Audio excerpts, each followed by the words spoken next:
Okay, growth in the region has been exceptionally strong on the whole.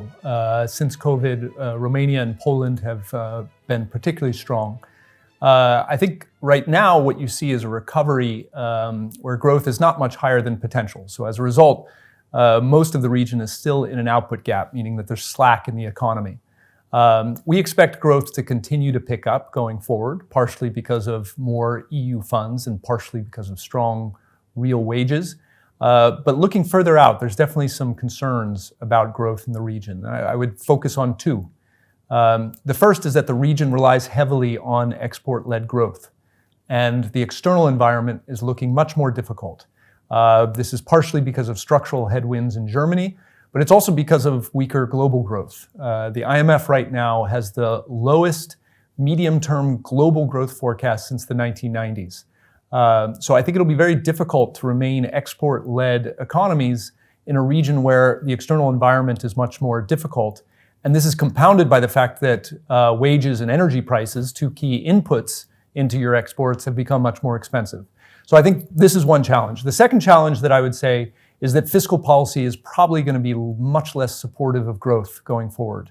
Fiscal deficits are pretty high, and the countries in the region have committed to reduce their deficits going forward, at the same time that they're facing very large obligations in military spending and the climate transition.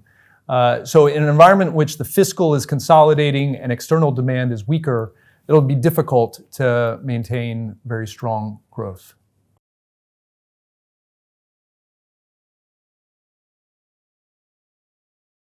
I think there's two challenges that we see in the region. I mean, on one side, you have households that basically do not hold financial assets. Households save via deposits and via real estate. Deposits have a very low return and real estate is not diversified. I think in general, European households, we want to move towards more financial assets in a liquid and diversified way. And so efforts at creating European savings products are going to be a very important part going forward. I think on the other side, we see firms in Europe that don't rely significantly on equity for their financing. They rely heavily on debt. And for the type of investment that is most risky, it is much more important to have equity financing play a role. So European reliance on equity is just significantly lower than what you see in the United States. And so what needs to happen? Savings in general in Europe are more than adequate, but the investment opportunities have been too low. And so as a result, the region as a whole has a current account surplus, sending European savings abroad. So going forward, what we're looking to do is three things. One is increase the total amount of investment. So finding those savings directed within Europe, more opportunities. The second is improving the allocation, the quality of the allocation of those savings to the best ideas. And capital markets are useful for that. And the third is increasing the share of equity in that financing. And that's why we see capital market union as quite important. The challenge right now is that if you ask 100 people what CMU is, it means different things to different people.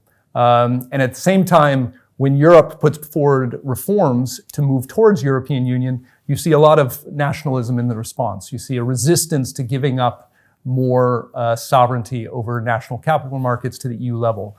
So hopefully the feeling of urgency around growth will break through some of that and increase the appetite for reforms going forward.